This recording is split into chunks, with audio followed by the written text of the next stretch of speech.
Hey there! Welcome to Cracked with Siobhan Aris. Rarely do we get to witness an artist move through a craft with an eagerness to explore new possibilities, with a curiosity we once were taught as children, but most have not carried into adulthood. When we do get to witness this special kind of artist, their work pushing boundaries always leads to greatness. Everyone, I'd like you to meet Hannah Gregory. She's known for combining ancient techniques with newer, more modern ones and adding her own twist. And yeah, sometimes her DNA too. She's an Australian currently just finishing up her stay as the International Artist in Resident at the University of Wales. And her dedication to thinking and working outside of the box has everyone excitedly anticipating what she'll make next. Join me as I crack it all wide open. Hannah Gregory, you are a mad woman. You truly are. Every time I look at your Instagram, I'm like, what? No, what is she doing? She's acid etching? Wait, no, today she's sandblasting. Wait, no, what is that? Plating? Did she just say that she mixed her spit in with the paint? Like every single time I dive into what's going on with you, I am completely enamored, but also just like, wait, how? You do super old techniques and new techniques, and you have a really magical way of mixing them together. And I was reading on your website. I wanted to sort of like prepare for this. There's so much going on. Another thing I want to mention is that I wasn't sure how to double dutch into all of this. Like I'm not sure like where to start, but I just want to read this one little paragraph. It's literally the first paragraph on your page. You said, "It is time to see stained glass as art of the future, not only of the past. It does not belong only in the realm of the ecclesiastical, but in the clamorous space of daily life. Philosophical preoccupations, and the convergence of nature and the industrial." Thank you. I'm glad to know that that my website is being read, even though I'm terrible at updating it. But yeah, I definitely I'm interested in the intersection of the traditional and medieval techniques and all that we have available to us now to working with stained glass, because I like to think it's at the real precipice of a revival, and I'm quite interested to see what can be achieved and what we can do now with the intersection of like all the innovation we have available to us with working with glass and the medieval and traditional techniques. Yeah. And I'm interested to see more people doing it. So if I can infuse that enthusiasm, that's great. Yes. Well, it's working. At least in my house, it's working. Do you tell us, first of all, tell us who you are and where you're from? Okay, so I'm from a town called Fremantle or Wallyup, which is on Woodjuck land, and I was raised quite a lot in the ocean. We have a beautiful sort of life over there. At least it felt to me. It was really quite chill, and a lot of fishing, and just a lot of fun, good socially conscious friends. And then I had a light bulb moment to pursue stained glass, and there wasn't really any opportunity available to me in Western Australia. So I just really pretty much emailed everyone all over the country that I could find that had a studio, and said, probably so idealistic now I think about it, just, "Hi, I was thinking I'd really love to do this. Like, can I just come hang out with you and see?" And yeah, I kind of through all of that, long story shortish, I ended up in Sydney on Gadigal land, working for a lovely mentor called Jeffrey Hamilton. And then I don't know if you want me to go into how I ended up now being over in what I call Old South Wales in the UK, but now I'm over here. Well, tell me do you remember your first experience of seeing stained glass or your earliest exposure to it? No, I'm actually not at all. And I feel kind of awful having watched the other podcasts and see people have these beautiful memories that are so intrinsically interbound with their work and their approach. But I really just had a light bulb moment and just, I was like, I want to do, that's what I want to do. I traveled quite a lot. And I mean, in hindsight, thinking how I probably didn't take note of things that now I would, travel all over the world to see. I just really don't have any recollection of seeing it and wanting to do it.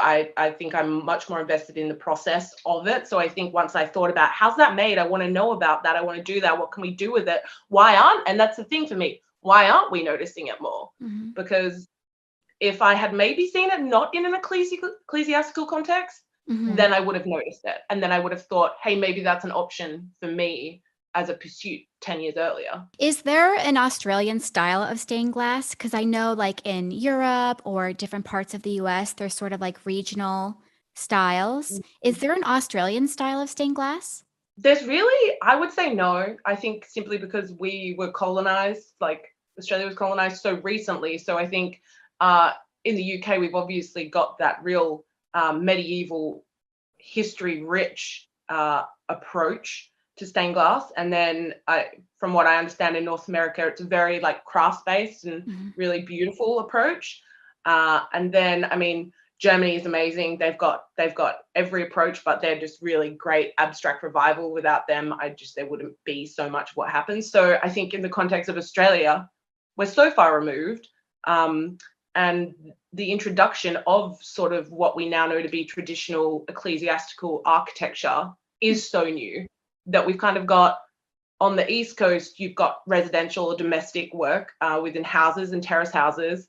And then you've got work within churches, but it's kind of all adapted from here and there because it's all sort of still new in a way, like old but new. Yeah. Yes. Yes. I do know what you mean. You recently posted some Harry Clark windows, and then my bud, Theodore Ellison, Ted, that was a flex. That was a Glass World flex. My friend Ted, he sent you some images from a church he's working on in Sacramento of that had some Clark windows. He said that you were incredibly knowledgeable and that you thought they didn't look like Harry Clark had painted them. And then you showed him some side by side to cross reference some images, and that, you decided that they weren't. And you definitely have a huge wealth of historical knowledge of the craft. Where do you think that interest comes from? Well, firstly, I felt like such a snob doing that. Because No. it was so lovely when he sent me those windows, and I was just like, that really, I don't think that's Harry Clark's hand. I think because there's this lovely tradition of, studios of very famous stained glass artists, having apprentices or having people work within them. And I think if you look at enough, you can see the hand, even though it comes from the windows. So for me, when I was sent those images, I was like, they're very beautiful, but I don't see the hand in that. So I think my interest in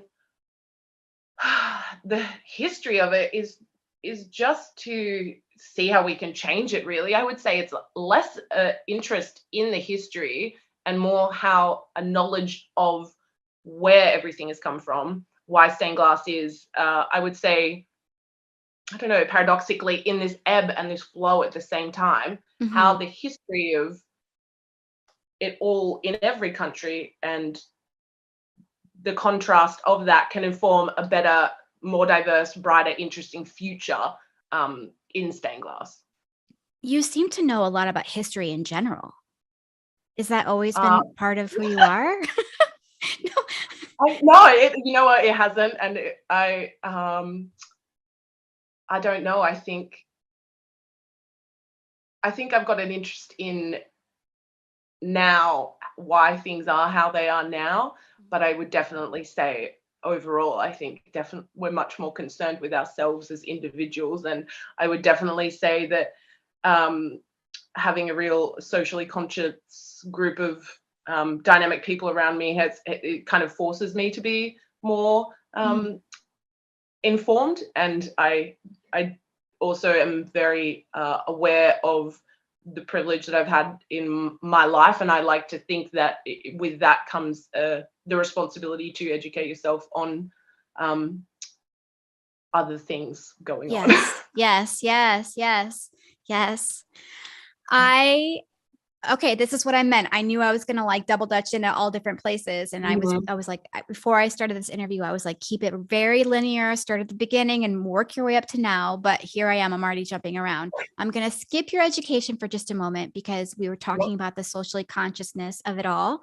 And that I think is a really good segue into an experience you had, I believe, last year with the Stevens competition in Australia.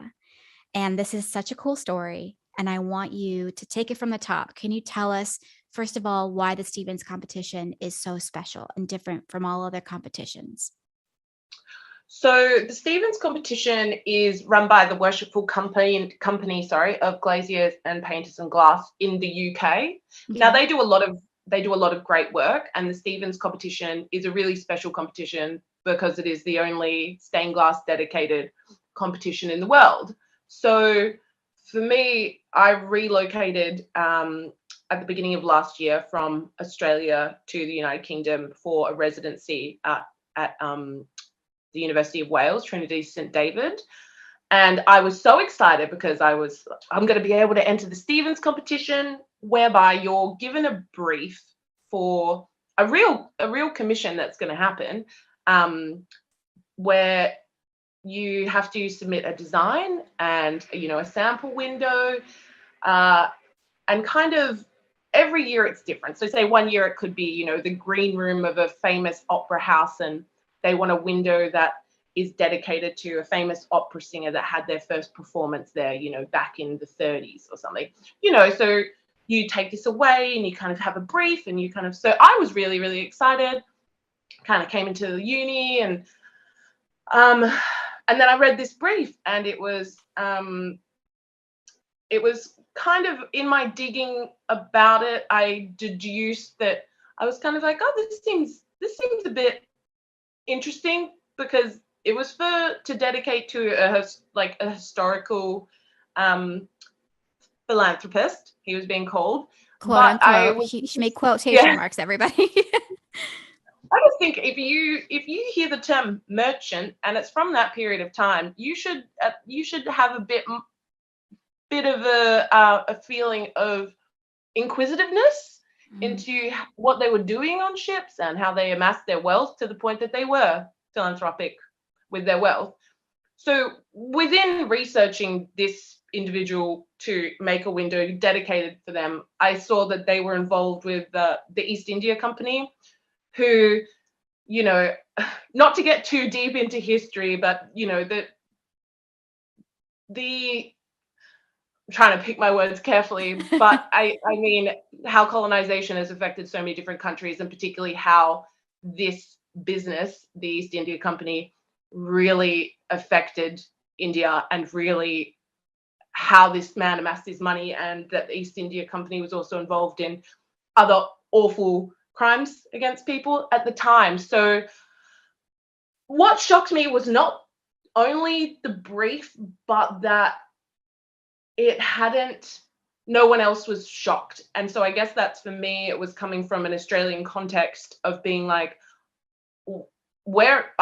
shouldn't we all be at a point in time where we're no longer kind of making homages to colonizers? Aren't we at a point in time where we're trying to undo all of that bullshit, if you don't mind me saying? So if this is an international competition, and I, as a white Australian from that context, feel that this is inappropriate, then how is this a competition that someone of color would feel comfortable entering? How is this a competition? So it was so hard for me to wrap my head around that. Yeah. And real quick, who was the gentleman that the piece was supposed to be honoring? What's his name? What was it? So John Morden. Yes. That was it. Yes. Yeah. So it wasn't like, in the context of the time, he wasn't even the most evil bastard, but yes. Nonetheless, it's just kind of trying to.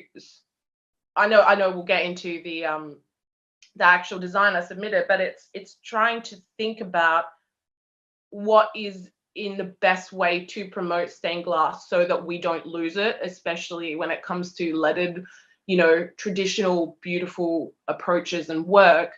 For me, there is this beautiful thing that they're doing, running this competition. It's the only one in the world. There's prize money, you can win your first huge commission. It's so great, but clearly there needs to be an adaptation of the kind of briefs that are being put forward, because I think to continue stained glass forward, it needs more diversity, because that's what people engage with and are interested with, and we can't keep telling the same stories just because we're the people that have been in charge of the stories that are being told. So here you are, you're in this really difficult position where you want to be part of this, you want to enter the contest, and this is such a great opportunity and you're excited about it, and yet also you feel this feeling in your stomach about like, I don't want to create something great for this man. He's not a great man.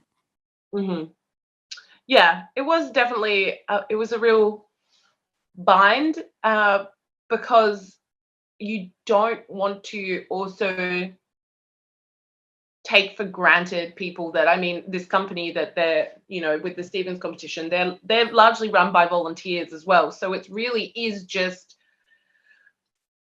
weighing up the intention versus, the repercussions of something like that. So the intention was there was no malice in that, but the repercussions is that we are keeping some things like stained glass almost, as something that's not inclusive. So I decided to enter, because of COVID. I wasn't able to make a sample panel, but we were able just to submit a design. So I ended up just submitting a design that I really felt like I wish I'd been able to make a sample panel, because I had it all ready to go and I was so excited, because I thought it would be a really beautiful way to critique something.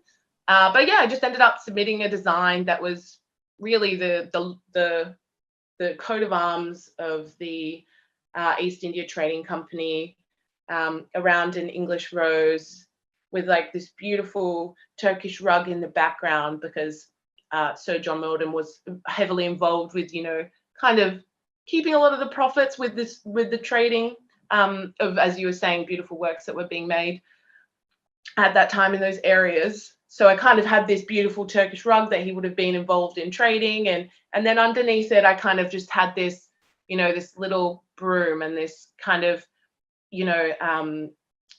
the like some cuffs and some coins and a little bit of blood, and and it was all just kind of swept under the rug. So it was just kind of like you had this beautiful idea of this like rose coming forward, and this coat of arms, and then this rug, and this, and it was all beaming, and then you just have in the corner just all this little bit of evidence that we just want to pretend like isn't there, so we can really move forward with it. And there's actually a hand in the corner lifting up the corner of the rug, and you can see all of the bloody coins. And it was such a mic drop moment. I was like, yes. I loved that. It was so good. Okay, so you're in Australia.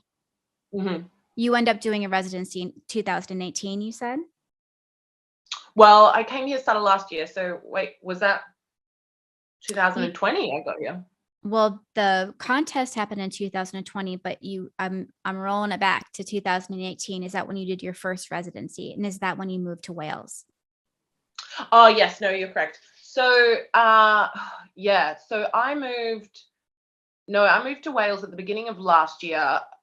Really, what happened was, while I was in Sydney, and I was working for a lovely man called Jeffrey Hamilton, amazing artist.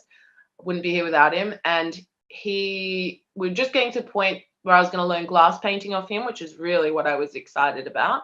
And then my father passed away, and I moved back to Perth. And then while I was there, I kind of went, well, I want to keep momentum with this. So I really just approached different artists about different residencies and coming to learn painting with them. And then I ended up in Austria with an artist called Mark Angus. That would have been 2018, and also with Amber Hiscott in Wales, in the UK in 2018. And yeah, it was through Amber that I connected with a couple of other people, and then was nominated to take the spot of artist in resident at the University of Wales, Trinity St David over here, because they are one of the only, I would say probably there's two that I know of, and one's in France and one is in Swansea in Wales, and it is a dedicated, like, architectural glass program. So you've got all the facilities like right there. So that's how I came to be here. So as part of the residency, are you taking classes? No, it's really more having access to all the materials and facilities. I mean, something like acid etching, that's illegal in Australia. So you can't get your hands on any acid, because, all your ex-boyfriends would be in trouble. So it's kind of really, it's really just like things like that, the capacity to acid etch, having a huge sandblaster. I was initially going to be sitting in on, different sorts of tutorials as well as assisting students. But I mean, I got here January last year, and the pandemic all started about March. So it was really just, it was a ghost town at the university. And I was really lucky to still have access to most of the part of all of the everything that's been going on. So mostly it's just been really autonomous, long days of me just going, I'm going to do this today, I'm going to do this today, or going to see work in places around here and being like, I wonder how they did that, I want to try and emulate this and see what that brings to my practice. Yes. Okay. You did an installation recently for this really adorable little library wagon.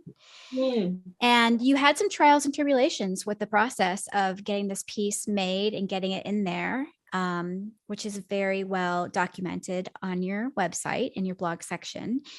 But you created some shading on this moon's face with wax and hydrofluoric acid, which I believe is what you were referencing just now.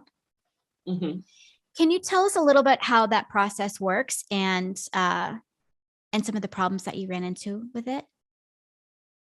So acid etching is really interesting to sort of understand that. You have to basically know what flash glass is, which is glass that is made with two layers. So really it's you've got the glass blower's got, a bit of glass here at the end, and they're blowing it, and while that glass is blowing, they dip it into some other glass, and then that kind of blows out over the top of it, and so it becomes this big long cylinder, and then they snip it either side. So then if you imagine, it comes off in these half cylinders. They go into the kiln, and they like are annealed so that they can become flat. And what you end up with because of that is you end up with glass that's got two layers. So what that gives you the ability to do is to remove one of the layers to reveal what is called the carrier sheet, the layer underneath. So you can do that one of two ways. So you can blast it with silica carbide, which is the sandblaster, or you can use a mixture of hydrofluoric and sulfuric acid to etch it away. So I had float glass from Lambert's in Germany, which is beautiful, and it's blue glass on a carrier sheet of clear glass. So what I want to do is, rather than just painting a moon face, it's really hard because I want to get this kind of crescent shape of the moon in, but that's going to be quite I didn't like the idea of having crescent points of a moon and what that could potentially mean to a wagon being shifted around. So I wanted to have this circle, but I wanted to kind of reveal and take away part of the blue to reveal the clear of the moon, so that I could still have this blue night sky where I hadn't etched away with the acid. So I used wax as kind of a resist, and a resist is anything that prevents, either the sandblaster if you're using that, or the acid if you're using acid to touch the glass. So I used a resistive wax. So what that means is you can get quite painterly marks because you're painting with wax. So when the acid bites into it, it's still going to leave kind of this real natural, beautiful mark making on your piece. So it takes a long time with quite a thick flash of glass to eat away. So you're in the bay and you kind of, I find it to be quite a draining process because I'd much rather do, ba, ba, ba, ba, ba all day. But with the acid, we call it the acid bay. With the acid bay, you have to just kind of stand there in full PPE and just continue sort of swabbing the acid away, because if it kind of sits too much on it, the broken down glass, it becomes a bit cloudy and gritty. So you're kind of just standing there for like hours, just like swabbing away. So I worked through this moon piece. I was really happy with what it was. And then I painted it. So just the painting as well. So if you think I've spent like 4 days in the acid bay, and then I've painted it, and I would have painted a water layer and then fired that in the kiln overnight. So that's a day. And then a vinegar layer, and that's a day. And then an oil layer, and that's another day. And then I put it in situ with all the other glass I've got going on. And I just looked at it and I just went, it's too dark. I didn't take enough blue off. And then it's kind of going, well, I have to go back in the acid bay. And if I go back in the acid, it's going to take off all my painting that I've done. And I'm just going to have to add so many more days to this. But I always say you don't come that far to go that far. You know what I mean? Like if I had installed it as it was, thinking it was a bit dark, that's all I would have seen. I wouldn't have seen everything else. I only would have seen that. So for me, it's just like, it doesn't matter how much time something takes. For me, it has to look how I want it to look, or it's kind of not worth doing. I know that's a bit extreme, but it's not worth doing to me if I'm not going to like it, if it's not going to look right. Mm-hmm. So you did it again. So I did it again. Yeah. Yeah, so I did it again. And it's so funny because with the acid, you might not necessarily feel that, say there's been a hole in your glove and the acid's got in at the time. But what hydrofluoric acid does is it wants to eat your calcium. So you might just wake up in the middle of the night and just have this huge pain and it's eating away your bone or something. So it's really you're already there so laboriously swabbing and then taking it out and washing it and then applying more wax and putting it back in. And then you just get home and I'm just like, kind of like, feel like I'm like, what if I, almost that scene in Spider-Man where he like looks at his hand and he's like, what if I've done something? So yeah, it's, you don't really sleep. I don't, while I'm working with the acid bay, just in case I've got to go to the hospital, Yeah. It's all fun. That's very exciting. What kind of gloves do you have to wear? Really, really thick ones. And it's so funny because, we progressed so much with all this technology, but how we check if the gloves don't have holes in them is that we still blow into them in a bucket of water and see if any bubbles come out. Yes. I mean, I don't do that with the gloves that I use here, but I assume that's probably a pretty good way for you to be doing it before you're working with acid. Yes. And what is the difference between flashed and float glass? Float glass is kind of just a term for clear glass. So it's called, and I get a lot of questions about silver stain, and they're related because float glass is clear glass that is made. Most people don't know standard clear glass that you'll be working with is made floating on a bed of tin. So what happens is you end up with the tin side of float glass and then the non-tin side of float glass. And I get a lot of questions about silver stain, and silver stain is silver nitrate, which goes into the glass. So if you ever see windows like in churches, they'll always have all this gold in it because they found this out and they were just stoked and they put silver stain on everything. But what it is that float glass has a tin side to it, and that enables you to be able to paint it with silver stain, which is silver nitrate. And it actually will go in and react with the tin side of the glass and change the molecular structure to bring it up this beautiful gold.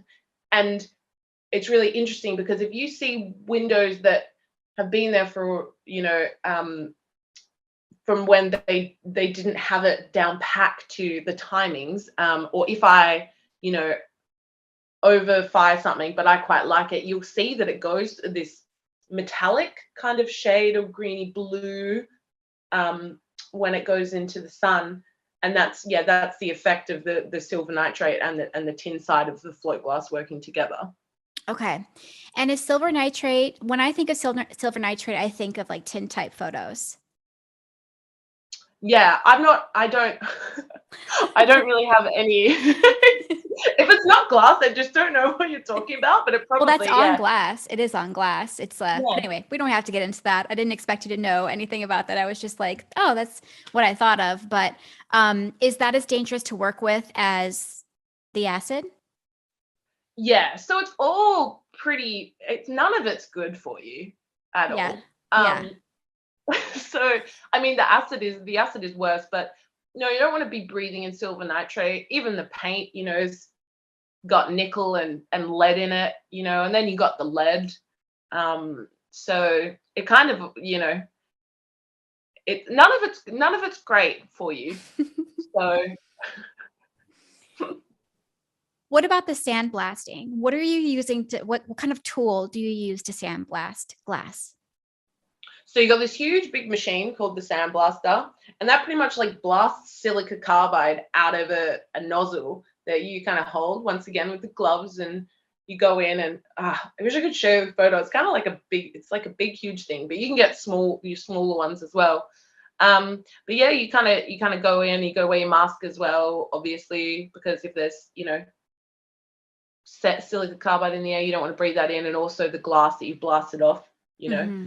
Um, so yeah, that's really fascinating. A lot of people will, and what I'll be doing when I'm back in Australia is, you know, I won't have access to the acid anymore, so we'll be relying on the sandblasting to do the similar thing to the acid, eat Hmm. away the glass. But even if you sandblast the glass and then put it in the kiln to what we could call kiln polish it, which is Hmm. just kind of it makes it a little bit less gritty. You still will end up with it being slightly cloudier than if you acid etched it. With acid, you can get it to a total clear, but with sandblasting, simply because of the effect of it coming out and hitting it, it's always going to be somewhat cloudy. Okay. And how do you clean these afterwards to then be ready to use in the more traditional stained glass sort of way? Just soap and Oh, they're pretty water? much Yeah, they're pretty much just like ready to go. Like I mean, with the acid, I just always have a big bucket of water and a hose going into it in a big basin, so that the water's constantly fresh. So that Mhm. if I'm taking something out, and I can put it just right into the bucket, and the water will keep going. And sandblasting is just fine. Like that's not going to hurt you once that's out. You just have to clean it, just give it a wipe down, and then yeah, it's ready to go. Okay. Okay. See, folks, this is what I'm talking about. There's so many things that I feel like I'm just going to be like, and what about this? And what about this? And I'm just going to jump all over the place. Okay, Mm. let's talk about plating glass because I saw that piece that you made with the lobster, Oh yeah, fun. the layering. So Mm. cool. First of all, give us just like a definition of what plating glass is. So plating glass is it's just layering glass, and it'd be you will have seen it heaps, but you wouldn't have even known that you've seen it because it's a huge thing in Tiffany windows. They're pretty much all plated, like a lot of them are Hmm. plated. And so it's just really like layering glass on top of each other. But I don't know. I think the potential, like that's something that it's just like you tap into. I've tried a lot, like gone all over the place and tried a lot of different techniques now, and especially in my time here. But there's some that I'm just like, oh yeah, that stays with me. And plating is, I just feel like I just know that that's just going to be such an integral part of my practice Hmm. moving forward, because it just the capacity that it has to the two things that I love and I accidentally say all the time is depth and movement, and the potential of plating to create depth and movement in your pieces is just boundless. Yes. So this piece specifically that you did with the lobster, you painted, I think you used enamel for one layer, right? Mhm. And then for the second layer, what was the black? So there's just like glass paint, which I mean for most people will be Rouge glass paint. So that so with the lobster, there's a little outline that I did with a nib pen. Mm-hmm. And then if we're talking, so this is three pieces of glass. So we've got the outline of the lobster there. Mm-hmm. Um, and then the next one I've just got silver stain. So it's just the same shape of the lobster, but it's just silver stain. And then on the third one, it was just kind of like this fun kind of like free-handed, like I call it like party glass. I like to call them little party animals, those ones. And it's kind of just got these different markings of enamels all over it. And then I think I put just a little bit of red paint into the or the black over the black lining. So what happens is when I put this black lining and then I plate it onto the silver stain of the lobster outline, and then I kind of had this huge piece of glass with all these different enamel markings on it, and I'm just moving it around to see kind of what gives it that movement to to being like a fun piece and being an alive piece, because I think you still have to allow a certain amount of spontaneity and the glass guiding your work. So I will have a lot of things planned, some things less planned. So I thought I want to have this 3D sort of lobster. But yeah, I found a bit that worked, and I stacked the three pieces of glass up, and then it kind of comes forward, which is what I really enjoy. And this is what I mean when you say we're talking all over the place about different techniques, is that that's kind of how it ends up working, because I found the plating thing and then I was like, whoa, like that has to happen all the time. But then I haven't even mixed that with the sandblasting yet, because with sandblasting, if you're using thick glass, you can really like carve out different depths into it. So the potential of just like stacking glass, of being like carving into a piece of glass and it having like a shape to it, and Mm-hmm. then that being on top of a drawing, and then that being on top of the silver stain, it's kind of like, ooh, it's pretty Mm-hmm. exciting. It's really It's never exciting. ending. Yeah, but your ability to think outside the box is like, oh, I'm so impressed. I really am. When you stack three pieces of glass like that, it Hmm. gets pretty thick. Yeah, it's a nightmare. It's so time consuming. Nothing's quick with glass. It's so like I can't even think of how impatient I was before I started working with it. Mm-hmm. Mm-hmm. What did you do for your cane with three pieces of Oh, glass? okay. So this will be proper nerding out for people. So, oh god. So what happens is I don't work with copper foil at all, really, except now for with plating, because to stack the glass together, I got really thick uh, copper foil, and then I go all around the edges, because I can't. So you can't just put it into lead, because then if you go to putty it or cement it, of course you're going to get the excess coming in between the layers of glass. Or even if you didn't, you get condensation. So it's not going to work. So, but obviously the height of the glass together is going to be, I think they were all 3 mil pieces of glass. So it's going to be 9 mils, and then let's say it's going to be 10 mils with a little bit of copper foil on either side. That's not going to fit into even a high-hearted lead. The most that you can get is 7 mil high. Mm-hmm. So you have to have lead that's high enough. So what I had to do was I had to get a piece of lead, and then let's imagine our piece of lead is here. So it's our H. And then Mm-hmm. we put two pieces of glass in either side. So we've got the flat side of the lead here. So the face is here and the face is here. Two Mm-hmm. pieces of glass holding in. Then I had to hammer in a piece of wood here and a piece of wood here. So it's all holding into place. And then I go along with my knife and I take the face of the lead off. So one face off. I do that with two pieces of lead. And then I put them together, and then I have to go through and seam solder the lead. So because I've only taken one face off one side of the lead, I've still got like a T shape. So I've still kind of got that like standard 5 mils here and one face. And then on another bit, I've got the standard 5 mils in and one face. So if I solder them together, I've got 10 mils. So I had to make all my own lead for those. And with the Stevens competition, that was a lovely brief this year, and I entered this year, my whole panel was all 2 or 3 layers of glass. So every piece of lead in that piece was I had to make. So you can, if you have an order large enough, they will make the lead for you, but it has to be like a big order. And you haven't made that yet? No. One of these days I will have something so big with all these plated bits of glass. I'll clean them out of 10 mil lead. Yes, I'm going to put that out into the universe for you. Mm-hmm. Okay, so where does that lobster piece live now?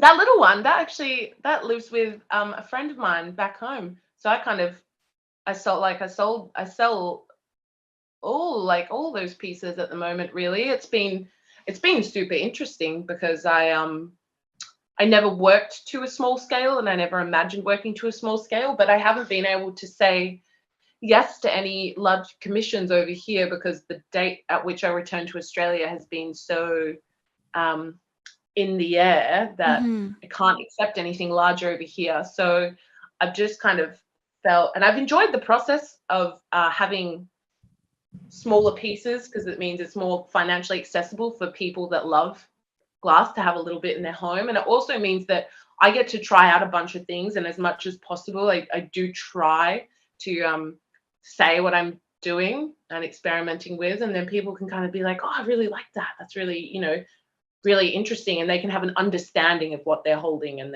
they're having. So I think that was in a series of when I first was like, oh, whoa, plating, and I want to do this and I want to do that with it. And then I'm like, oh, okay, if anyone wants these, you just claim them, and I'll use the money to buy some more glass and then some more glass. Right. So is that how you're making, is that like your mainstream of revenue right now with glass, is just selling your pieces? So I was really lucky when I was offered this residency, I applied for grants with both the Australia Council for the Arts and also my local federal council for funding, and I won grants for my placement, but that was only to last me a year so that I could afford to live for a year in the UK while focusing on my residency, so not having to worry about making money from what I was doing. But then because of COVID, I've been really fortunate. They've extended my time, by an extra year. So selling these bits and bobs here really has been the difference between being able to stay in the country or not being able to. And even if I couldn't afford to, I don't know how I'd get home. So it has been really handy. And then that's been my bread and butter, I guess, just the past few months. Yeah. Is the cost of living a lot in Wales? Yeah, not if you like cooking cheap soups. Okay. And playing lots of Scrabble. Okay, I follow. Okay. And churches are usually always free to go into, so you can, for me, that's like going into a gallery, is being able to go in and check out all these windows. So I mean, there are ways to try and not spend money. Yes. Since 1903, the Stained Glass Association of America has cultivated a growing community of members across the U.S. who share a passion for art glass. Hello, if that's not you, then what are you even doing here? Whether you just started taking classes or you're managing a major glass studio team, there's something for you. Scratch that, there's many things for you. Plus, with your membership, my favorite part is you automatically get the Stained Glass Quarterly, which is a glossy magazine full of artist spotlights and gorgeous photos of work found all over the world, which you would never get to see otherwise. I'm telling you, get into it. stainedglass.org. At Ellery73 from Instagram, who, by the way, how sweet is she? Ellery from Instagram? Oh, she's lovely. Yeah. She's so nice. Yeah. We message a lot. Anyway, she had a question. Really nice people. Mental. Very nice people. Mm. I'm seeing lots of painted glass imagery coming from the UK, but not in the US. Is this observation true, do you think? And if it is true, why do you suppose it is? Um, well, thank you, Ellery. Well, I think it comes back to that what I was talking about with the history of stained glass in different countries and how long it's been there for and where it's originated from. I mean, in the UK, they just love a tradition. So it's the way it's always been. So there's a lot of painted glass coming out of the UK, simply if not for the fact that stained glass artists here need working in a letter capacity. They need to know how to do it. Studios need to know because these are medieval windows. These are beautiful old windows that need restoration. So if you're a stained glass studio here, a lot of your work often will be restoration. So you need to know how to paint so that you can repair these windows. Then say in the US, they will have less windows and so that are painted because of the lineage. It's shorter with stained glass, so therefore you have less people learning to paint because there's less need for them to know. And then in Australia, you have even less because it's even a shorter period of time that's been a part of the architecture there. So I will say that, and I will say I think in regards to, as I haven't worked in the US yet, but one day, that it's also, I think, from what I can see, the stained glass is largely still comes from a beautiful sort of craft revival space, which, and I mean craft in like the high sense of the word. I know some people say craft as some sort of lesser than art. That for me, they're in the same place. So I think there's a lot more of a leaning towards beautiful design pieces for within the home that don't have to say weather the elements as much. So when you're thinking about traditional architecture and medieval glass, there will be a lot of painted aspects to that in the UK. Whereas if I'm thinking about my understanding of the stained glass movement in the US, it will be much more towards interior workings and delicate, like beautiful workings. That makes sense. Mm-hmm. Let's see here. At Denshaw Designs, what was your biggest oops moment and how did you move forward from it?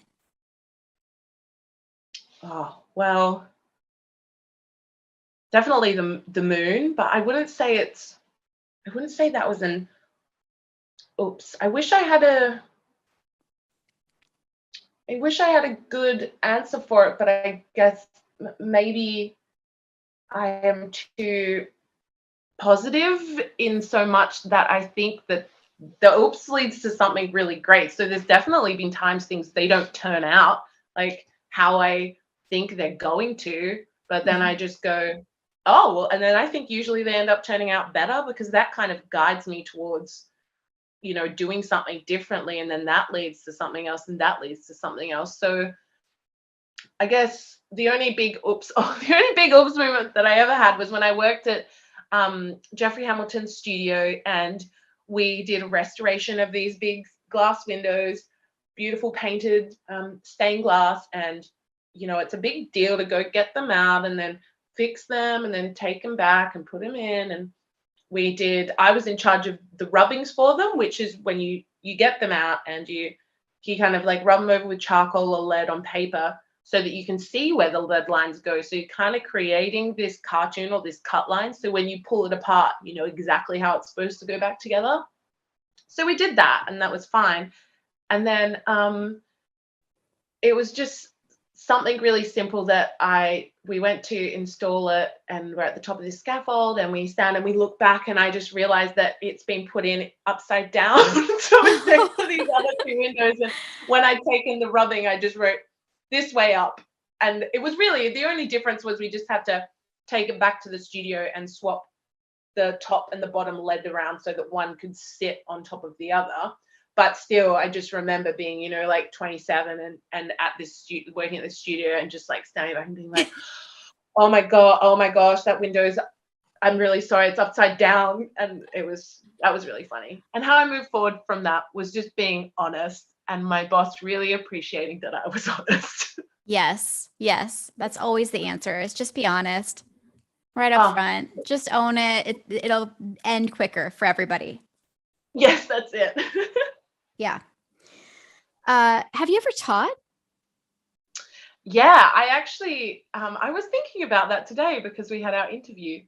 Um, but I was actually thrown into teaching after only being learning myself for 6 months. So that was um, that was actually really, really lovely. I was working with a guy called Pete at Jeff's studio, and Pete also taught one class a week at the supply centre that we had in inner Sydney.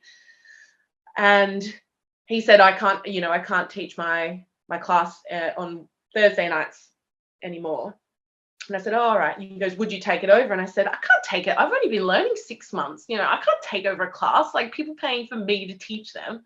And he just said, well, if you don't, like, it's just going to get cancelled. And there's people that really love coming. And I was just like, oh, okay. So yeah, I was just really thrown in the deep end. And I mean, looking back, they were super lovely and understanding, and I'm still in contact with some of them. But it was a great experience for me because it reinforced not only the my passion about pursuing it in the capacity that I want to, but also how important it is for me as something that can be involved in community and to see people connect in and around it.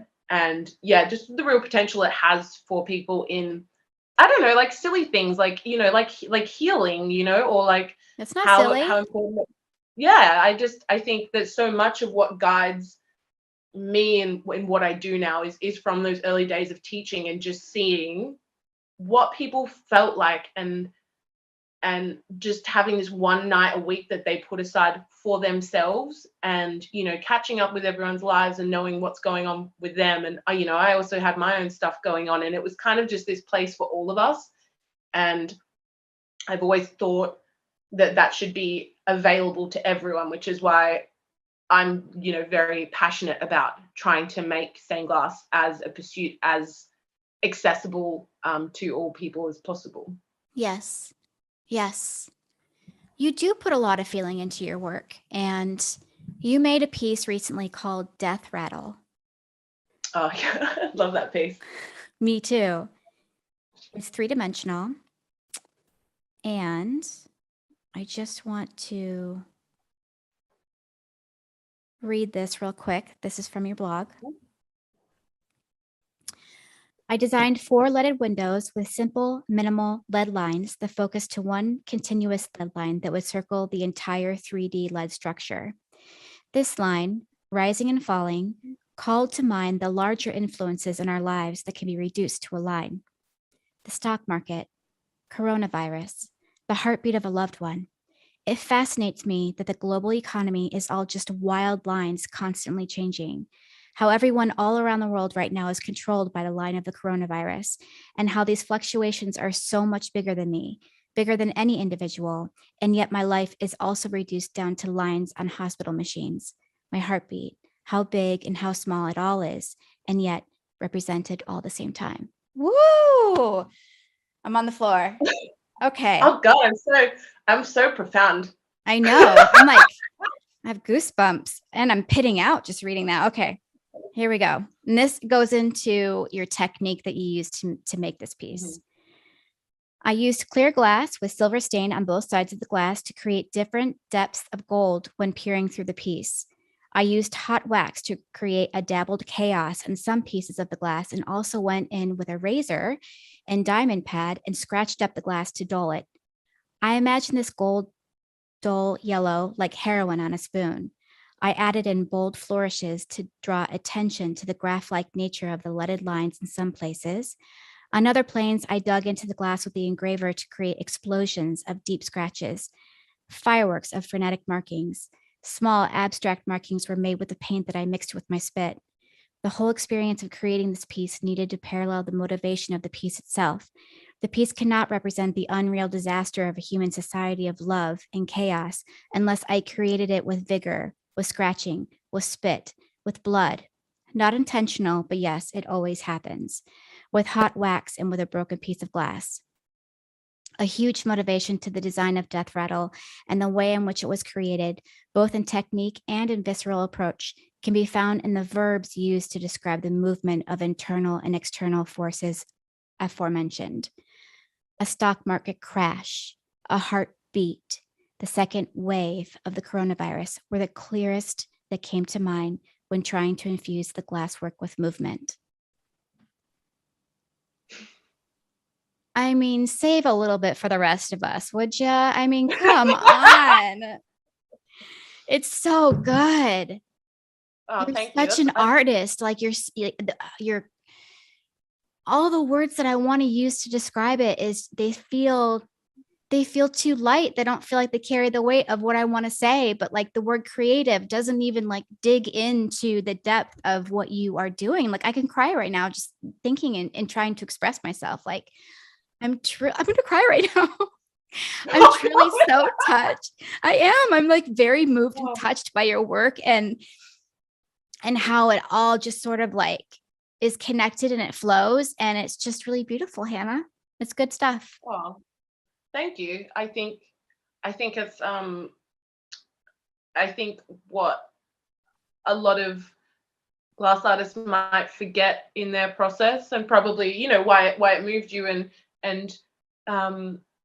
is that the creation of everything that we make, it comes from destructing things. So it comes from taking a beautiful piece of glass and you cut it and you break it, and it is only through that you can assemble something new. So for me, just in that idea, that there has to be a central philosophical approach to the craft for me, and of understanding why it is that I'm drawn to it.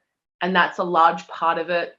It's also especially why I work with lead as well, is just the concept of the fragility and the strength of two different substances being so enduring. Like the very like oxymoron that glass that I work with and could install somewhere would outlive me. Like like and people will be like, oh, it's glass, don't drop it, or don't this or do that. And it's like that all everywhere, all around the UK, everything that you see is, there's so much glass, and it's all older than me, and it's all outlived me, and anything that I make, if I've made it correctly, it should outlive me. So there's got to be that feeling for me within it, or like what am I doing that drives what I'm doing. There's nothing that drives it more than that.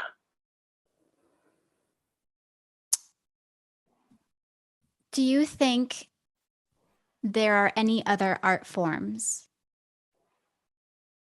that live on that same plane? Of meaning? Or just like, yeah, the meaning. I mean, obviously I'm biased, but for me, no. And for two reasons, largely. Because to me, there has to be a certain egolessness to working with glass, because I'm just putting stuff together, right? And the light does everything. Like I don't do it, like I don't do it. The light does everything. And I don't think that there's something that's as affected. Like if you make a piece of art, it doesn't even matter if it's like, just two pieces of glass, and you've copper foiled that and you put it in front of your window. It is never, ever, ever, ever gonna look the same at any moment. Not ever. Like it's constantly gonna be changing. Like seasons, like if a new tree is out the front, or if it's in front of a tree and the leaves are moving, it's never going to be the same. And that's great. And I think that also is entwined with where traditional stained glass comes from in the beginning, is that it wasn't about, I want to make this because I want everyone to see how good I am. It was about you creating something beautiful for God. It doesn't matter if you're, a religious person or a secular person. I think there is something great in recognizing that, the world doesn't revolve around you. So I think just the fact that traditional stained glass comes from a place of wanting to create for something bigger than yourself, that for me kind of does put it on a particularly special plane for me, where I'll obviously be very biased, but I do think it's the ultimate for me, for sure. Yes. Yes. Okay. At JT&T said, who's pushing boundaries in stained glass? Other artists. Yeah.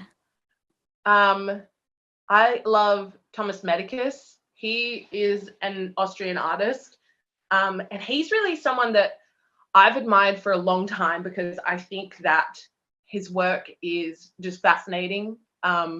He does a lot of, these really amazing pieces where if you kind of spin them around, it reveals one picture. And if you spin it the other way, it reveals another. But he does a lot of like kind of also sculptural work. And it's all, there's a lot of communication between the beauty of glass and industrial life within it. So I think he's pushing it because I also see that he's also working in traditional glass now. He's got his own studio going on, but I mean, it's the kind of work that you can imagine in galleries. And for me, there is that divide between, stained glass is not included in galleries, and I see him to be someone that's, really pushing forward and is someone that can get us in there. So I really like what he's doing. And I really like Hannah Gregorio. I hope that I've sent it right. But I just love what she's doing. I don't know if you've seen her work, but she's just very like about the human form, and it's very like explicit. And I'm really interested in that, like, because there's energy in that. So for me, that's pushing it. That's pushing it as well. And there's a lot of people I think that are doing great things, and copper foil that are really, really good. But I wish I had more that I could name within pushing leaded glass, because that's obviously where I work within. But we need more people. We do. We really do. Hold on, I have another question. At Katie_Hunter, she said, how do you keep learning as the pool of more experienced artists gets smaller? I thought a lot about this question before I read it out loud, because I think in some ways the pool of very experienced glass artists is actually getting bigger, right? Because more people are getting more experience, and it is a growing art. And there's people like you who are pushing the boundaries very early in their career. I think what she meant is like, because the craft, like the ancient traditions, the older craftspeople are, they're getting old, and maybe there's not as many older people. Maybe is that what you kind of think she meant too? Yeah, I think that's probably what she meant. And I mean, that is a real concern. And I mean, within that, that is a huge impetus between when I think of me gathering knowledge with all of these techniques. For me, it's kind of a search mission for everyone. It's not about, it's layered in the sense of that, yes, what I'm learning is to, progress my work and to take it to new places, but also it's for me to know it so that then I can show other people, or I can teach other people, so that then we're not losing it. Because we really, the fact that I had to fly from Australia to Austria just to learn to paint on glass, it's bonkers. So I really want to make sure that that we don't lose it, and it will always be a huge part of my career to try and make sure that we push it forward, and it keeps being pushed forward. And I think the issue has been that we haven't seen a way really that it can engage with people that are younger in a meaningful way, and it can be recontextualized for them, and we can still use traditional techniques. You can still learn to glass paint, and you can still get people interested in it, and it doesn't have to be like in a church, and so we need these skills to be going, but we need people to understand that they can, and that we can create a new paradigm around it rather than fitting into what already exists. Yes, yes. At Funky Glasswork said, will she be doing any classes in her new studio?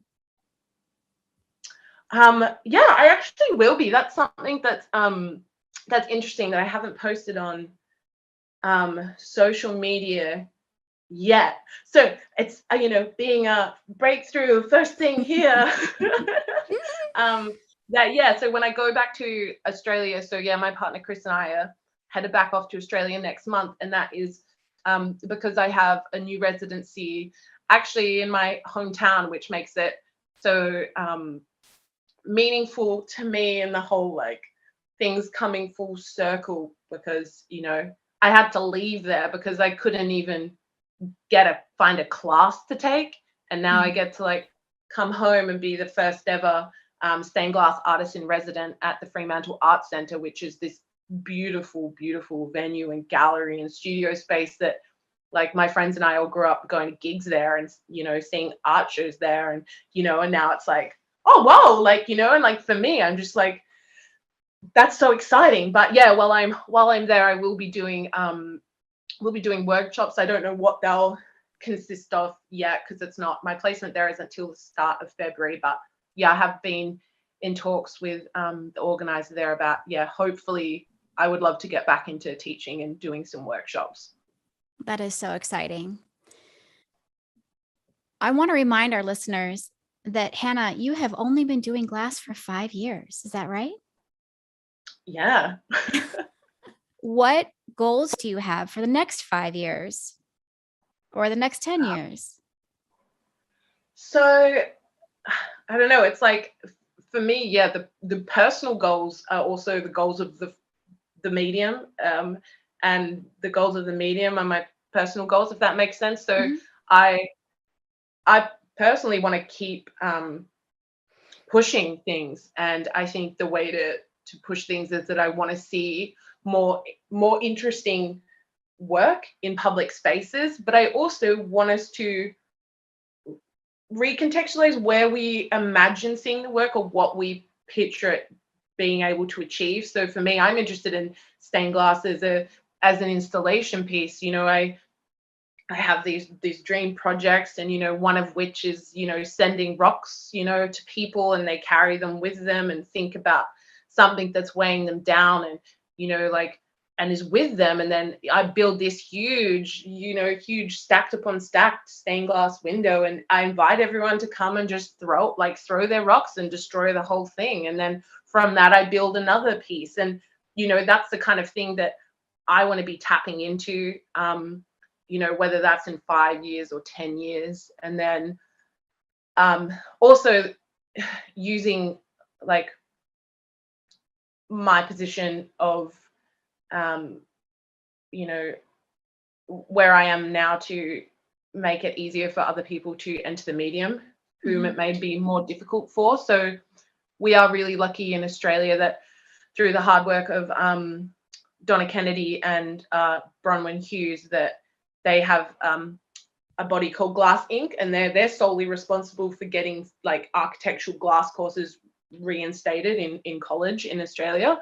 So I mean, as far as 5-10 years goals go, now that those colleges are back in there, like I would love to be a part of making sure that the knowledge is being passed forward, and also like ensuring a rolling scholarship towards someone from a diverse background, or that hasn't had all the privileges that I've had, to be able to enter the medium and be able to be making this great work. So I mean, those are my goals, is like, as much as I can, to get people interested, to get people involved, like to make beautiful work, but also engaging work, collaboration as well with other artists. I mean, it's all there. Like you said, everything's like this with everything that I do. I couldn't pin something down, but I mean, have people interested, have people involved, have people think of it as a viable, sustainable way of life, and have people talking about it more.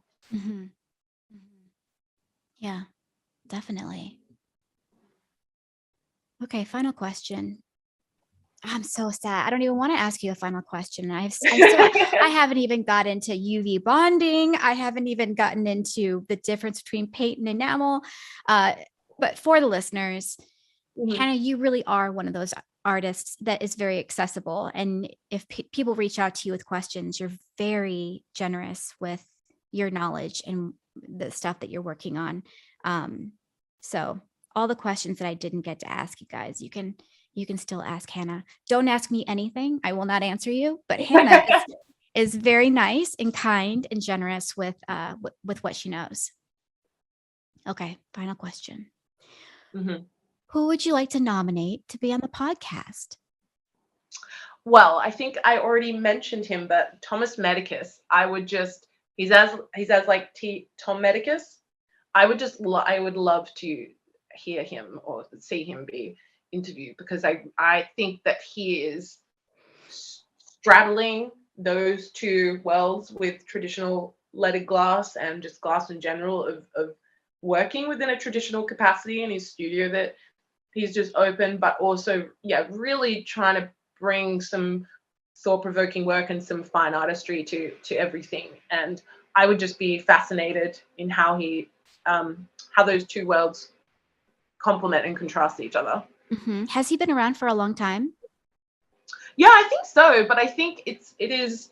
I don't know if that many people know him within the. I mean, especially I don't think in the US like context. I don't think it's not like he posts a lot of things on Instagram all the time or anything. I don't know what his engagement is like, but I've spoken to him on Instagram a couple of times just to be like, that's so cool. Mm-hmm. Yeah. So No, I only I ask think, because I do want to have like people who have been around for a long time and have sort of seen uh, what's happened over the years, has been um, through it over the years.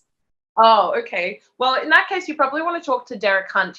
I just saw him speak at a symposium on the weekend, and he had a lot to say about moving forward from traditional techniques into now, a lot of screen printing based work. And I mean, he has a wonderful accent, so you can just listen to him all day, really. But yeah, he's extremely knowledgeable, and has a lot of interesting things to say. So he's someone I would, yeah, really recommend, especially if you wanted to see the arc of UK glass.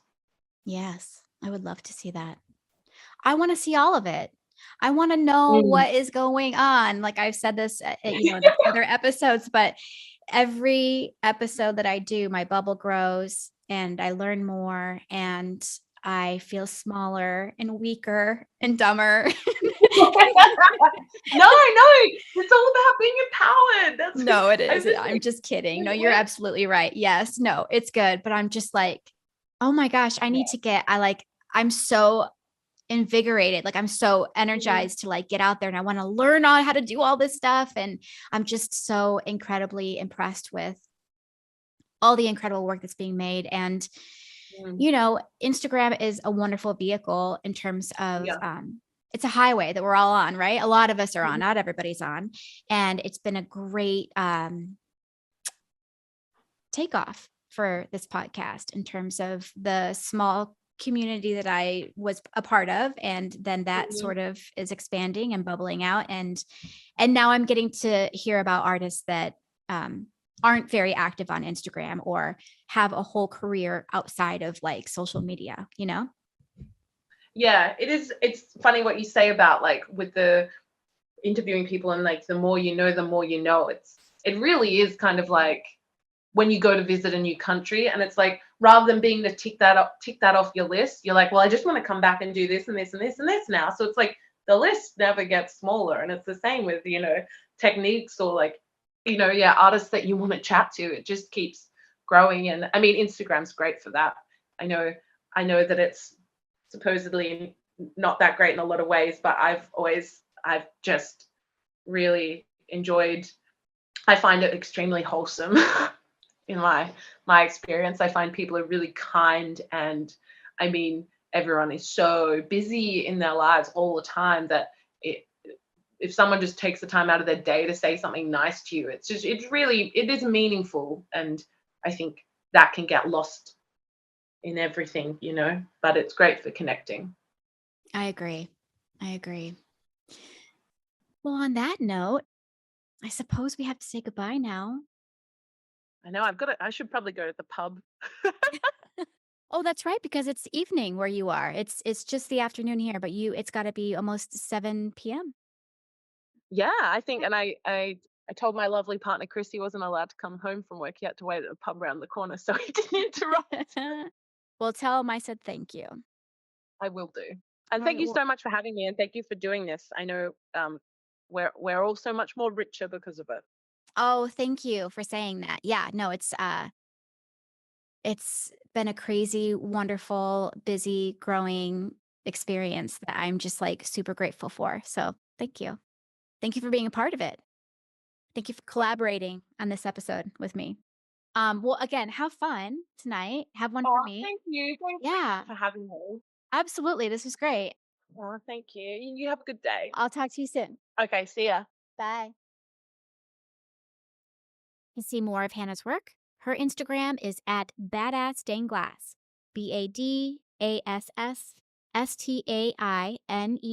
BADASSSTAINEDGLASS. And mine is at Runa Glassworks. Next week's episode, I'm very excited about. It's with Megan McElfresh. She's the big deal boss lady over at the Stained Glass Association of America. I don't think that's her official title. I think actually it's the executive director. She's also a very accomplished glass artist herself. Quite possibly ad nauseum, you guys have heard me mention the SGAA and the SGQ on this podcast, both with official plugs because they are a sponsor of Cracked. And you know how much I love the Stained Glass Quarterly. But there's also a lot of surprising facts and crazy behind the scenes stories about this organization that I knew I wouldn't do justice by trying to relay them myself. So I asked Megan if she would come on and set the record straight on who they actually are. She's also going to drop some safety knowledge on us that shook me to the core. Is your cell phone in your studio right now? Then you're going to need to hear this one. I also have some completely unrelated little Cracked house cleaning updates to share with you that you might have missed on Instagram.